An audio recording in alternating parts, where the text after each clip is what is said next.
of Philippine education has been mired in so many complex issues. Implementing a sound language policy, for one, across the 7,107 islands of 186 languages is a formidable endeavor.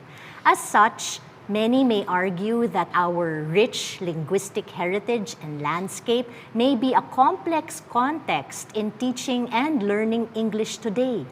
A common lament among many is the reported underachievement of our students in international assessments such as the PISA or the Program for International Student Assessment. Various stakeholders from the business and education sectors wonder how we can raise our students' levels of literacy such that we are able to participate globally in a more competitive, competent, confident, and beneficial manner in the 21st century.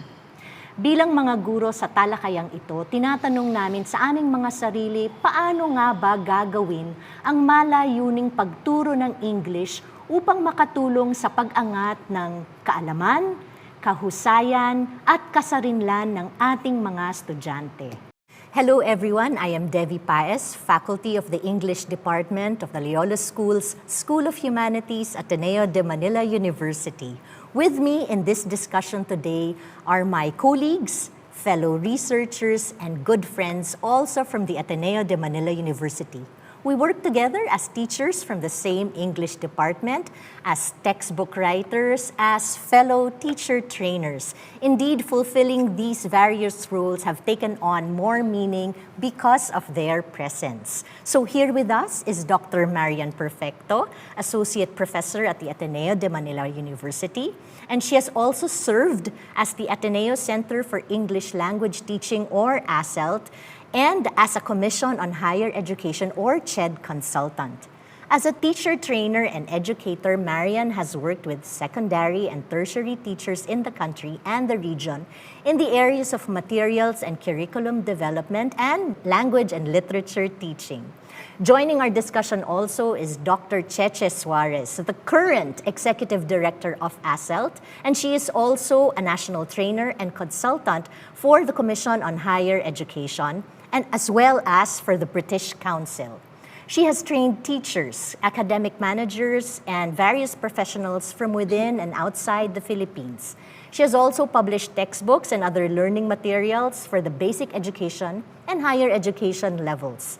Her research interests, like us, include translanguaging, multilingual education, teacher education, assessment, materials, and curriculum development. So friends, here we are. Welcome. Hello. Hi, Che. Hi, Marianne. So we've come a long way since we first began as teachers. Nako, parang spanning the years in this table is what? Mga 50 plus years. More. I'd like to begin this discussion with talking about recalling our experiences and concerns when we were students, or perhaps when we were very young teachers, beginning as novice teachers in the English language teaching field. Marianne, would you like to begin? Okay, so I remember when I was a grade school student many moons ago, we were not allowed to use Tagalog in the classroom. Our teachers were very strict about just using the English language. In fact, we would be fined. For every word, for every Tagalog word we use, we will be fined. I don't know how much, a few centavos? Centavos. Yes, centavos. Dating herself. For a few centavos for each word. And hindi ka pwedeng bumulong. Kasi paano yung kausap mo, isumbong ka sa teacher mo. May mga spy, para may mga monitor, English monitors. Isusumbong ka sa teacher mo na nagtagalog ka. So, and this was not just inside the English classroom, We were required to use the English language as long as we're inside the school premises. Grabe. Even when we're talking to our friends. So picture this. Kausap ko yung friend ko. I want to tell her na kakain na kami. So I have to think about it pa. Should I say, shall we eat? What time do we eat? When I can just easily say, kain na tayo. Oh, grabe ang effort. Grabe ang effort during lunchtime to use English. Ikaw naman, Che. What do you remember? Well, unlike Marianne, my significant memories in the English classroom can be traced back to my experiences as a young teacher. Okay. So, fresh out of college, I started teaching at 19. Wow! So, I was teaching at a boys' school, an exclusive school for boys' school. At and I was 19. at 19. I was well aware that my students were multilingual learners. But I never spoke, nor did I allow my students to speak any other language but English. Ako yating sinasabi ni Marianne na Iniiwasan. Na iniiwasan na bawal magsalita ng ibang language except English. So, come to think of it, and I cringe about it now, kasi nga because of the things that we've learned so far in terms of English language teaching, and language teaching in general, that my orientation as a young teacher was English-only policy. Right. I have to admit that I used to think, kasama na rin yung mga friends ko na mga English teachers then, back then, we used to believe that when you're an English teacher, you only speak English to your students inside and outside the classroom. Yung dinidescribe exactly ni Marianne about her experience as a student. Naalala ko pa, some of my students would even ask if I could speak Tagalog. And I would proudly say yes, kasi proud ako to be bilingual. But I just believed then that when you're an English teacher, you only use English in the classroom. And syempre, perhaps just like many teachers now, I thought that students would learn English only and only if they were exposed to the target language. Tama. Which, of course, kasi yun naman din yung tinuro ng mga teachers natin dati, di ba? Yes, that's how we were taught. Yes, that's right. Nanggaling So, tayo modeling. lahat dyan. That's right. But as we all know now, this is a myth. Yeah, It's yeah, not just yeah. true. And so I guess, you will agree with me that much has changed Oo. in the English Yeah. language Yeah. teaching Yeah. field, no? And I think we have an increased awareness for the diversity in our teaching and learning of English.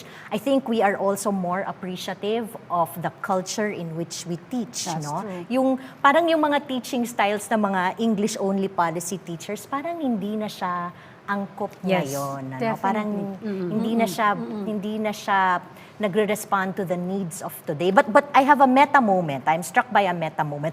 Why are we talking about this topic? Why are we talking about our experiences in different languages? Bakit tayo nananagalog, di ba? Yung parang, aren't we English teachers and shouldn't we be modeling proper use of English? Yes, Diba? yes. Baka everyone would be confused about why these English teachers are switching to Filipino. That's right. Baka taasan pa tayo ng kilay. Yes, and that is our topic for today, di ba, friends? Yung ating very masarap na conversation today, our topic on translanguaging.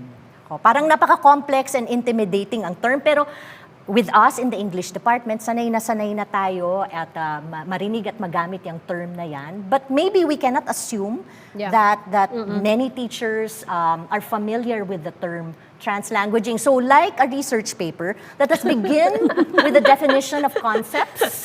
Marianne, Definition of terms would you like talaga. to begin with the definition of the key concept, translanguaging? Okay, so when we talk about translanguaging, it's really the ability of multilinguals like us to draw from our linguistic repertoire to achieve a particular communication need at a particular time. So what does that mean? All of us, we have a repertoire of repository of different languages, of different resources, and we got all of these from our dynamic social interactions. Okay. And we draw the resources that are needed at a particular communicative event. Yes.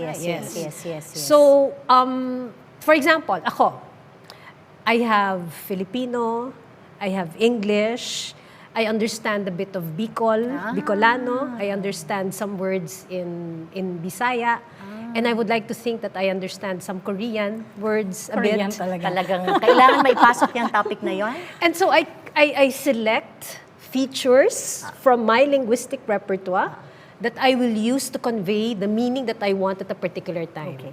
or the features that I need to understand a particular text that I am trying to comprehend. Right. Okay. So, ano yung kailangan kong features to access in that particular moment?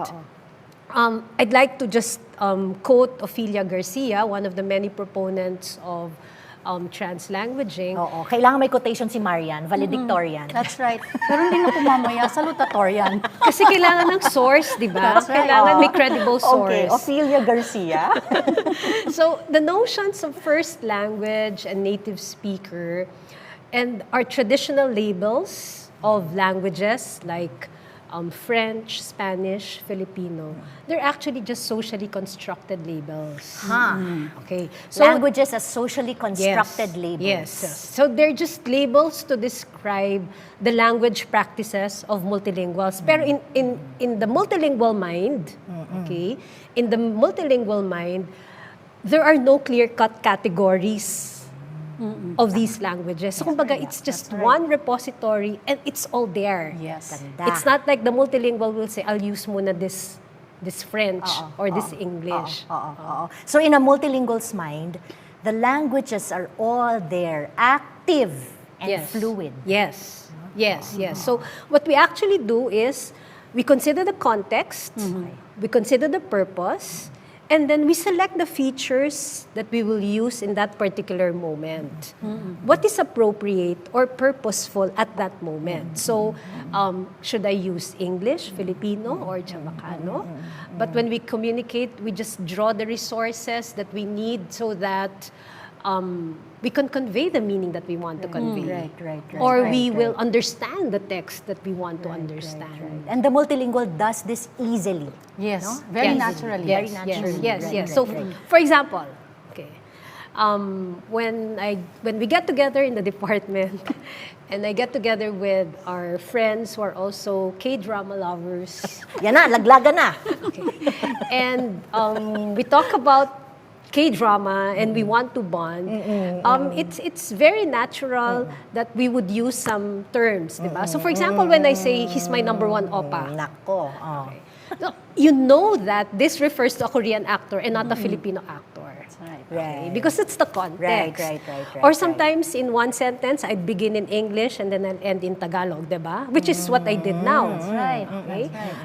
And according to Kanagaraja, I'm quoting another Again, source. Kanagaraja. Okay? Kailangan may source. Yes, laging may sources. Who's another proponent of translanguage. This shuttling between languages is actually very natural because we're multilinguals. Right. It's a very natural phenomenon for multilinguals. And those who push for English only or Tagalog only are coming from a very monolingual perspective. And there's research already that has shown that this does not work. That monolingual perspective does not work. Kasi naturally, monolingual perspective will not work, does not match And multilingual perspective. Yes. And that's what we have to keep on Yeah. checking or resisting as language teachers, no? This monolingual perspective. Kasi nga, we are in multilingual contexts, di ba? What about you, Cheche? Your definition. I'd like to share something muna that in my case, my translingual practices now include English, Tagalog, Ilocano, and Ibanag. Walang Korean. Ngayon meron na. May madagdag ka na. Naalala ko na yung OPA. But I use English and Tagalog primarily. But when I'm in the presence of family members who speak the local languages, I tend to unconsciously draw vocabulary items and expressions from Ilocano and Ibanag. Nice. For example, especially these days during the pandemic, and I'm staying with a very multilingual family, my multilingual family, I'd usually say anyamet or animaba. Ano yun? Anyamet. Animaba. Yes. Ano ibig So sabihin? anyamet, I think this is a familiar term or expression to everybody, especially our Ilocano friends. Yung anyamet is an Ilocano expression and animaba is an Ibanag expression. Wow. And both of them roughly translate to ano ba in Tagalog. Diba? May naisip ba kayo English translation niya? What the heck? Ano ba? Yeah, pwede, diba? Pwede pilit. But Who you? Hindi ko alam. Iba na yun. But you see, I use these expressions because it's something familiar in a community that I live in. And Anyamet and Animaba, depends on the context, would connote sense of wonder, surprise, or exasperation. Nice. So I don't speak Ilocano and Ibanag fluently. I cannot claim that. But I understand quite well when they're used in conversations. Okay. Enough for me to know kung binibenta na ako nung kausap ko. Nako, mahalagang skill yan. Yung dapat malaman mo kung binibenta ka na ng kausap mo. Right, no? functional, di ba? Yes, functional, That's right. functional. So, thinking about your definitions, I believe that my translingual practices are actually influenced more by, magko-quote din ako, by Salutatorian? the definitions of Baker and Liwei. But Okay. in the interest of time, share ko yung definition ni Liwei. okay. So, for Liwei, translanguaging means using one's idiolect. That means one's linguistic repertoire. Exactly what Marianne was talking about. Kasi both of them are also, si Baker and Liwei, are also proponents of translanguaging, just like Ophelia Garcia.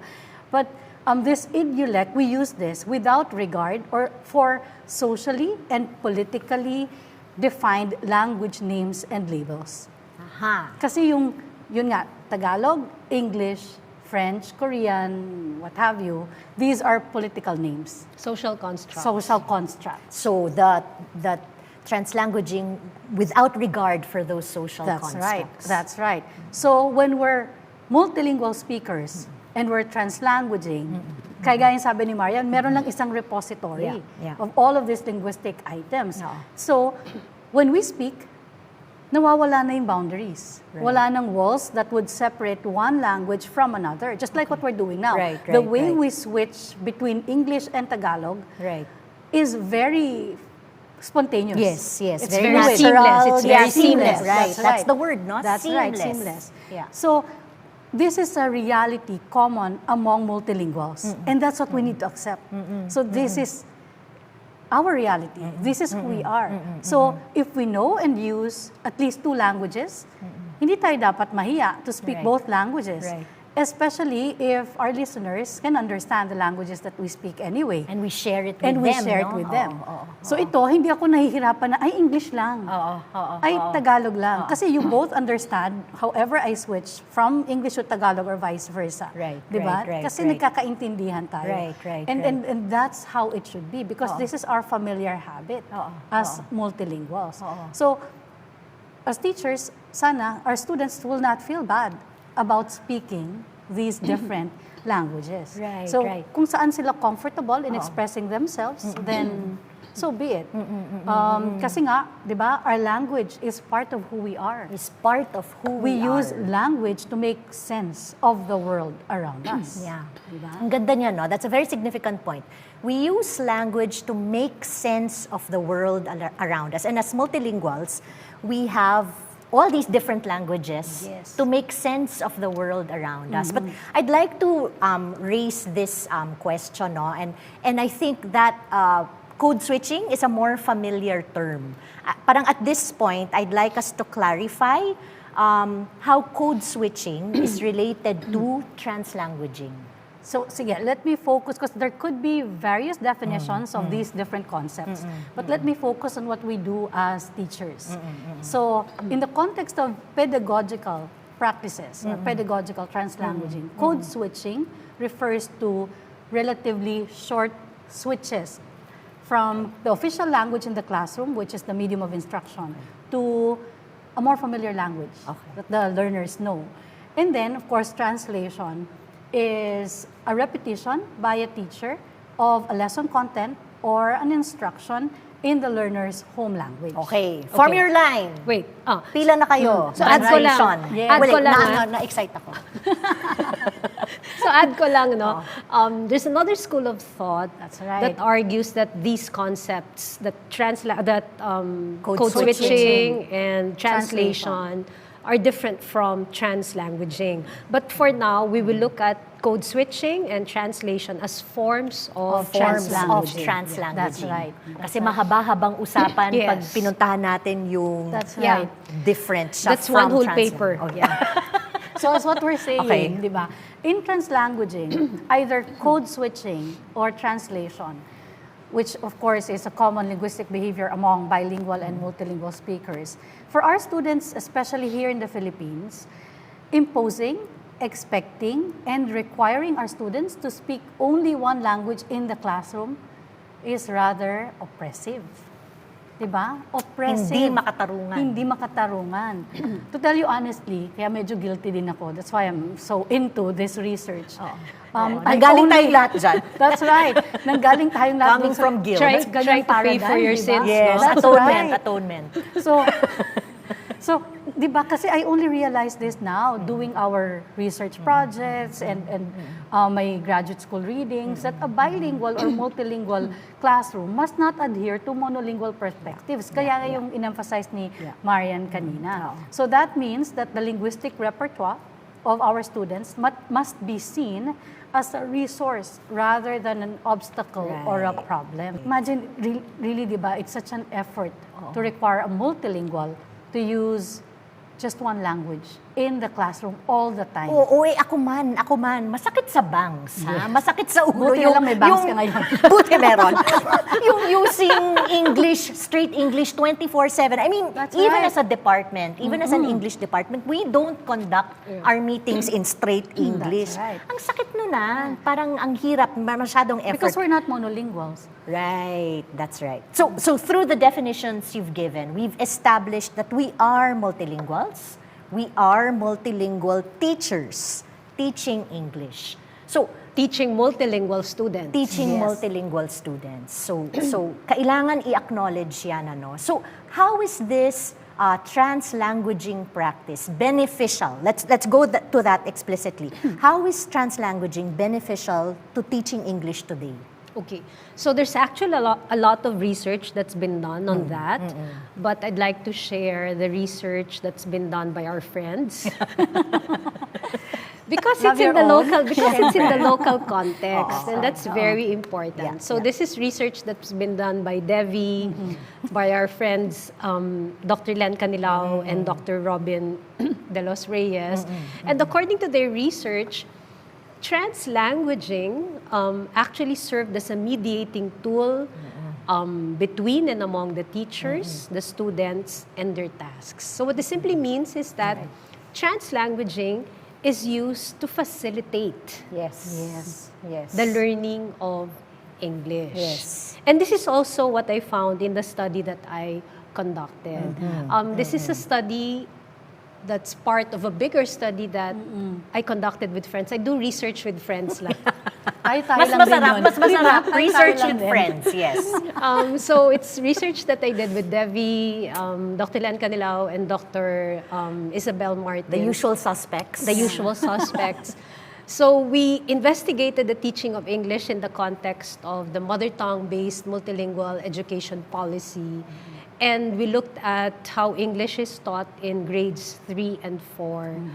So we conducted the study in 6 public elementary schools in municipalities and cities in Visayas and Mindanao. And we chose the schools based on their linguistic diversity as well as the performance in the National Achievement Test. We had 2 teachers for a low-performing school and a high-performing school in each city or municipality because we wanted to see how English is taught to students Very interesting yung context na yan, no? from with different proficiency levels in English. Yes.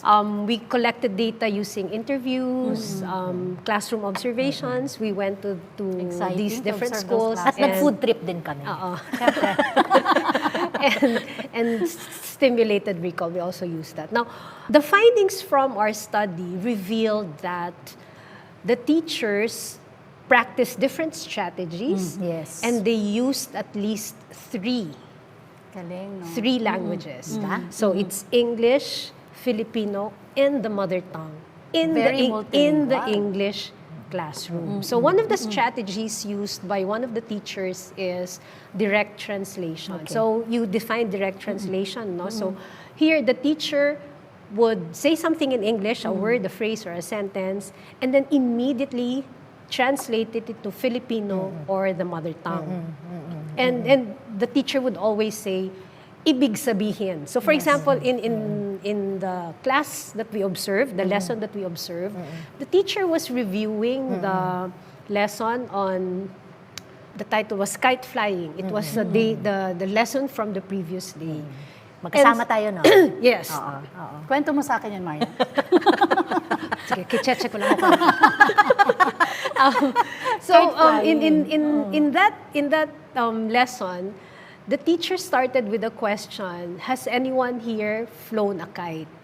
In English. In English. Have you ever flown a kite? Nag-umpisa sa English. And then immediately after, she said, ibig sabihin, sino na ang nagpalipad ng saranggola? And when she did not get a response from the boys in the class, she translated the question into the mother tongue. Lalaki nakapagpalupad baog tabanog. So I hope I pronounced that correctly. And she did this not just in that part of the lesson. This was consistent all throughout. She would say something in English, and then she would say ibig sabihin. Parating kasunod yung ibig sabihin.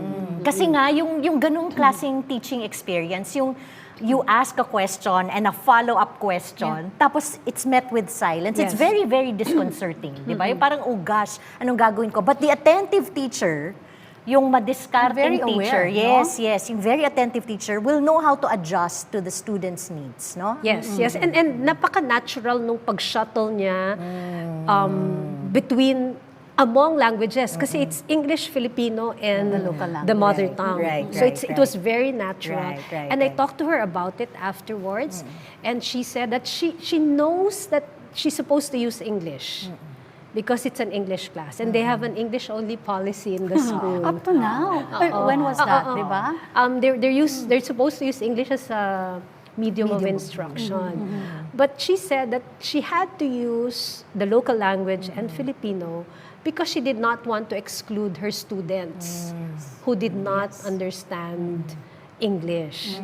In other words, ang sinabi niya nga, the word that she used was, she wanted to be fair to her students. So hindi lang madiskarte si teacher, makatarungan din siya.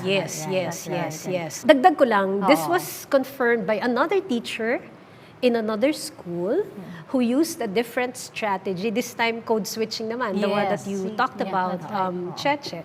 Now here in this lesson, she wanted to check if her students understood the word hen. So these are grade 3 students. So I guess it's not very familiar to them pa. So when she asked the students, what's hen? And the students answered the neuter term, which is manok. Okay. She had to switch, and she said, she followed it up with manok nga. Okay, so what kind of manok? And then later on, she explained, babayi na manok. So she had to say that this is how we say it in our language. And according to her, she used code switching again because she knew that her students, the proficiency level of her students in English is low.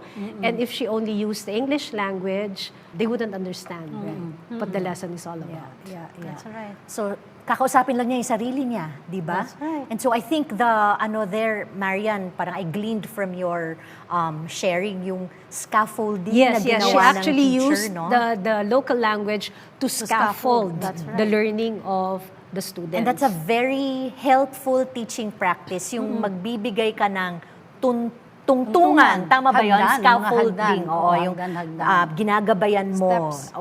Steps that they can use so that they make sense of the lesson. Yeah. No? So they achieve their goal. Oo. So we see we've begun talking about the teachers and the benefits to teaching.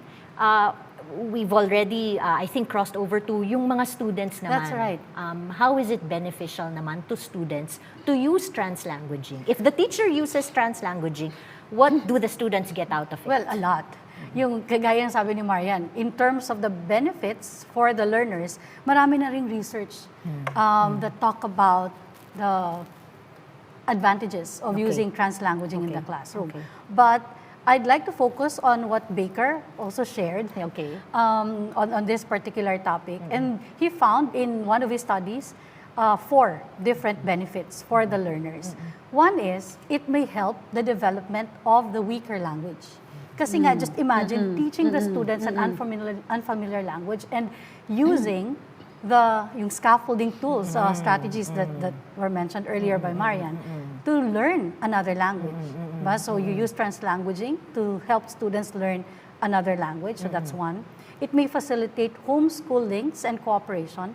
So imagine using translanguaging and the other linguistic resources familiar to the students in talking to and coordinating with family members, local communities. So if you're using their home language, then that will be more familiar. It may also help the integration of fluent speakers with early learners so that the learning environment is not intimidating, is not threatening, di ba? Kasi even if you have fluent speakers in the classroom, but if the non-fluent speakers are allowed to use the languages that are familiar to them, all is fair. Right, Totoo. right. And then lastly, yung promotion of a deeper and fuller understanding of the subject matter. Itong last item na to, this is actually consistent with the study naman that I did recently. And the results of my study also showed that using translanguaging can actually promote learner engagement and concept understanding. Nice. Itong mga advantages na to, sana ideal checklist talaga siya for That's right. for us teachers, no. Sige nga, nagkwento si Marianne, kwentuhan mo rin kami ng iyong field observations. That's right. So this example is coming from an English classroom, also from a grade 3 MTB MLE classroom. Okay. And the teacher was talking about, it's characterization. That's the lesson. Okay. And she's talking about one of the characters, and she asked the students a question. So, ang tanong niya, kasi nga characterization, was the character a resourceful one? Imagine grade 3 students, and the word that that they will try to understand is resourceful. Resourceful. Sige nga, translate nyo nga yan. Explain nyo nga what that means to a So, grade 3 tinanong student. ng mga bata. Oo. Tinanong ng mga bata. Unlike yung sa example ni Marianne, this was not met by silence. In fact, merong student eager to learn who asked, "Ma'am, ano yung resourceful?" In that local language. In that local language. Ganun talaga, in Tagalog. So, the teacher, siguro she was caught offhand, and she said, resourceful. She hesitated for a while. And because it was obvious that she was hesitating, some of the students attempted to give an answer. So in chorus, yung mga pupils, imagine grade 3 students, in chorus, sabi nila, magaling, matalino. So nagbibigay sila ng suggestions. But look at the engagement. Right. Because of the use of translanguaging, the students were not afraid to speak their mind. Kahit mali, alam natin, They were not afraid to guess. No? That's right. Because the teacher allowed them. And that was a common scenario in this classroom because I observed more than once. So the students were allowed to use their local languages. So the teacher continued until she found the right word. Nung una sinabi niya pa, maremedyo siya. Pero kinurek niya pa yung sarili niya. Kasi nga yung maremedyo, hindi pa familiar sa students, di ba? So she said, may light bulb moment siya. Maparaan siya. As resourceful. Madiskarte. Madiskarte. Ako, Pwede ring madiskarte. Yes, That's right. Ang galing ng teacher, di ba? Yes. Ang ganda nung... Tsaka ang ganda nun, no? You're discovering with your students That's right. what the more apt term would be. Exactly. Given that story or that text. Yes. No? So the students were part of the meaning-making process. Yes. Which ang ganda. a language classroom should be. Diba? So, you see, in using translanguaging, given that example, we see how translanguaging can really help facilitate learning. So, mas naiintindihan ng mga estudyante. Tapos yung examples niyong dalawa, no, really demonstrate yung very helpful quality ng teacher na madiskarte, very attentive. Resourceful. And Resourceful, that's right. because naiintindihan niya na parang may kailangan kong linawin sa mga bata That's right. what the lesson is all about. Pero okay, so nandito na tayo, dinidescribe nyo na a variety of languages and voices in the English classroom. And I am anticipating that there might be some hesitation, baka may mga agam-agam na paano na lang yung modeling of proper English. What happens to that?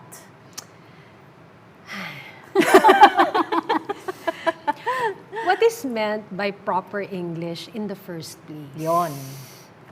The English spoken by the Americans, the English spoken by the British, Yeah. the Australians.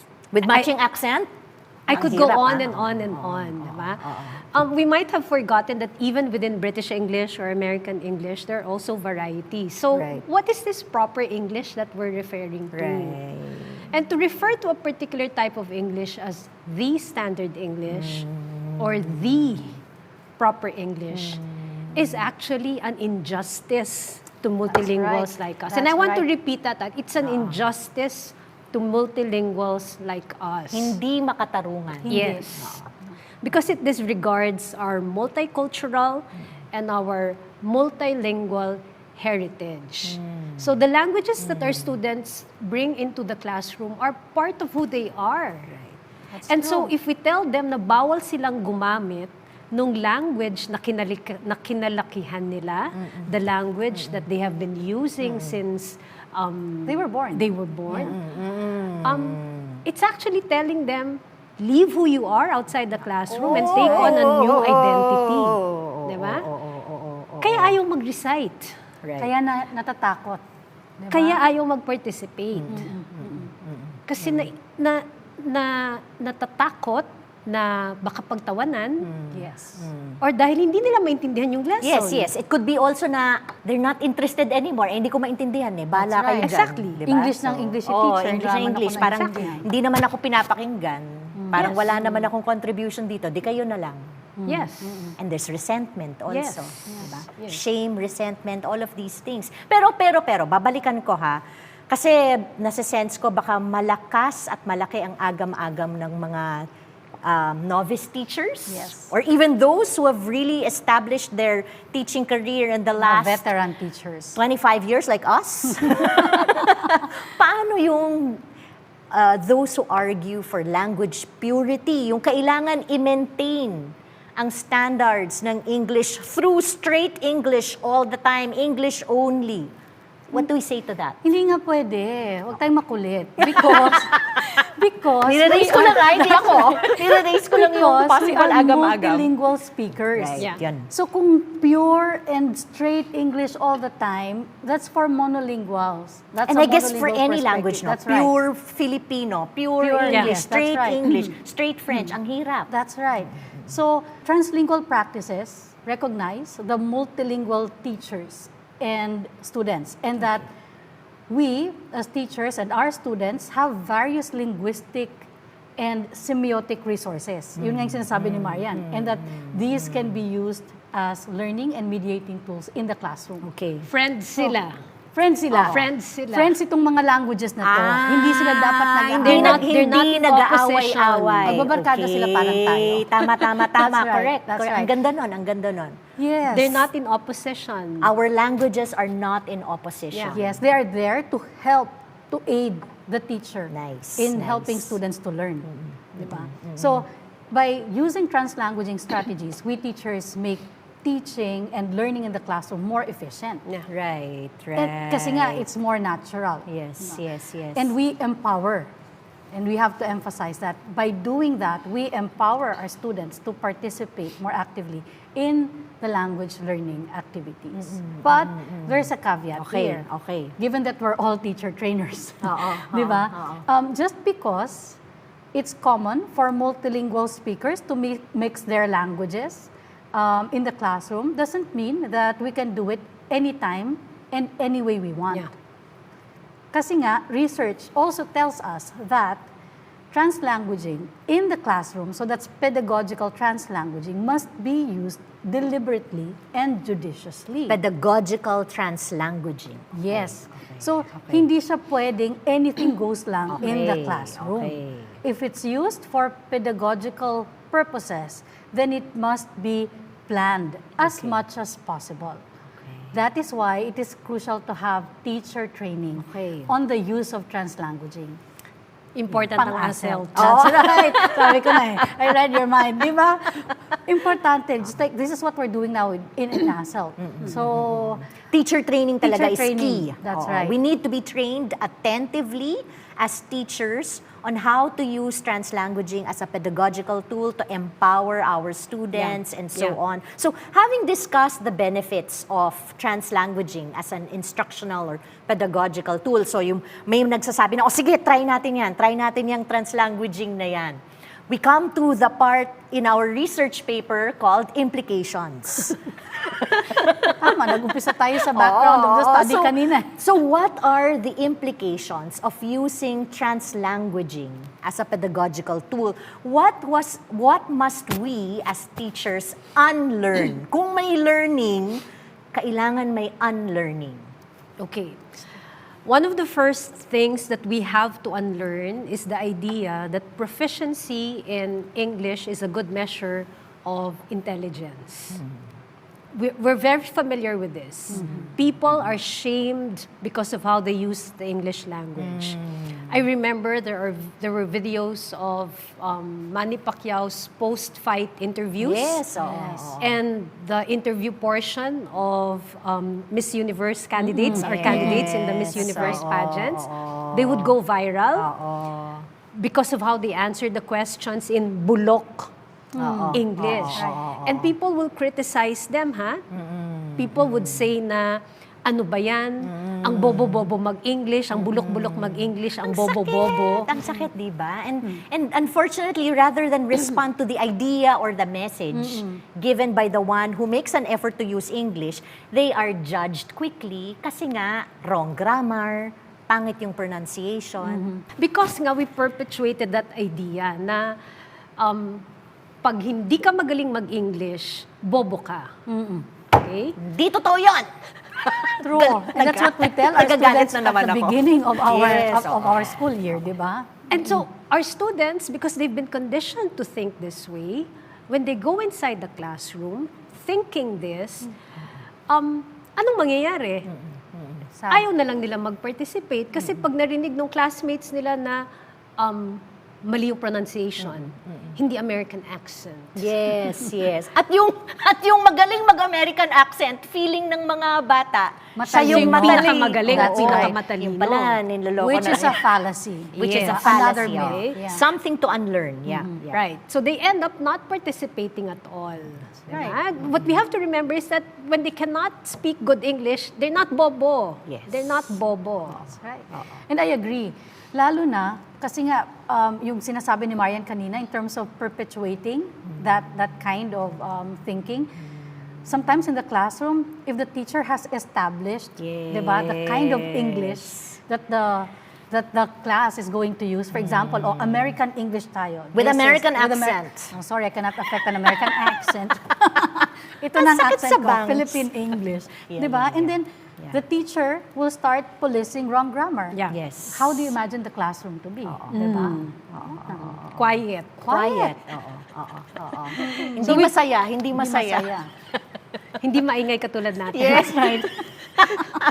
And that's why in translanguaging, we should allow our students to use all their linguistic resources in the classroom. Again, judiciously and deliberately. Pedagogical Pedagogical translanguaging. translanguaging. So for using all the languages in the classroom, what are we saying about local languages, Che? That our local languages are not inferior to English. As the Diba? Gen Z would say, word. Alam Hindi ko niyo yun? yata Hindi alam mo yan. alam yun. Word. Sige, sakay na lang ako doon. But this is not true. Diba? This is not the case. Because our local languages are not inferior to English. Yeah. Because in fact, linguistically speaking, all languages are Equal. All languages That's are right. equal. And so, we should not perpetuate this kind of belief among our students. Kasi there are times na experience natin to as teachers and also as teacher trainers, diba? That some teachers would even say and be proud that they only speak English even if they're multilingual or bilingual. And they only allow their students to speak that language. So, hindi dapat mahiya at ipahiya ang mga students kung gagamit sila ng familiar language, such as their own local languages. Tunay na tunay. There are really enduring implications of such practices of fairness in the English classroom.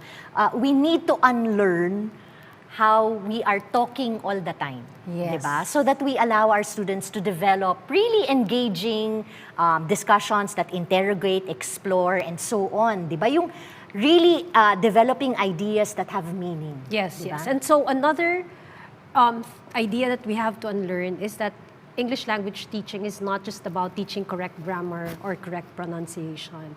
It's about intelligibility. Ang importante na iintindihan ka ng kausap mo. That's right. Right. We should teach the significance of navigating intercultural communication. Because when you think about it, our students would talk to Filipinos, Americans, British, but they would also talk to other multilinguals like the Chinese, the Koreans. Right, Pagkausap mo ba yung Chinese, sasabihin ba sa'yo, wrong grammar yan, wrong pronunciation? Di ba mas importante na, does this person understand what I'm saying? Yes. Am I using language that is clear and Exactly. simple? So And appropriate. intelligibility- Right. So intelligibility is a key. And to add, because of that, we have to teach form and function. Not Form and function. form versus function. So, kasi nga, wala namang contest dito. Diba? They're equally important in any communication context. So, as language teachers, we need to teach both form and function. For example, kung paano ginagamit at kailan ginagamit ang past tense. Right, Diba? right. So, hindi lang yung i-memorize nyo yung rules Right, in terms of the right. use of the tenses. Right, So, in right. TransLanguaging, our goal is to help students express themselves effectively and ethically, diba? Understand others' messages and respond appropriately to these messages. Ako may big lightning bulb, tama ba yun? Light bulb idea. Sorry. Light bulb idea. Yung ulan yata kasi sa labas. May lightning. We have to unlearn teaching with an attitude that is gatekeeping. Yeah. Yeah, that's kasi nga, if we insist on the English-only policy in a bilingual or multilingual community, well, specifically our classrooms, we disempower, emphasize ko din yun, importante yun. If we continue to do that, we disempower our learners and we force them to ignore their multilingual identity and reality. But many of us teachers still do not realize this, di ba? That's So, why translanguaging pedagogy remains to be a central component in the struggle for social justice and equity in education. In the struggle for social justice and equity in education. Dami na nating natalakay, friends. Yes, we've covered a lot. Yes, we A lot. have. We Sarap have. ng talakayan. Yeah, and masarap din magpatuloy ng research na ginagawa natin. Kayo na lang mag-research.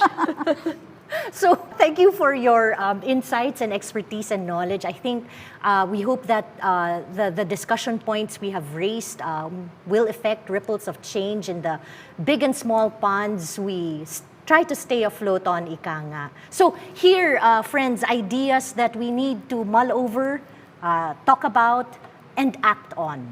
First, we are multilingual teachers teaching English in multilingual contexts. And as such, if we are to have an effect, an enduring effect on our students' lives, on each other's lives, we have to teach with fairness, with respect, with attentiveness, advocating for a student-centered approach to teaching English.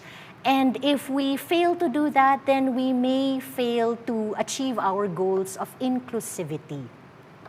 Lastly, during these volatile times, we can foster inclusivity and fairness by using translanguaging as a pedagogical tool. Our marching orders for today as teachers is to understand how translanguaging can be used in a more attentive manner. Tunay pong napakalaki ng hamon sa ating mga guro during these times of constant change and complex crisis.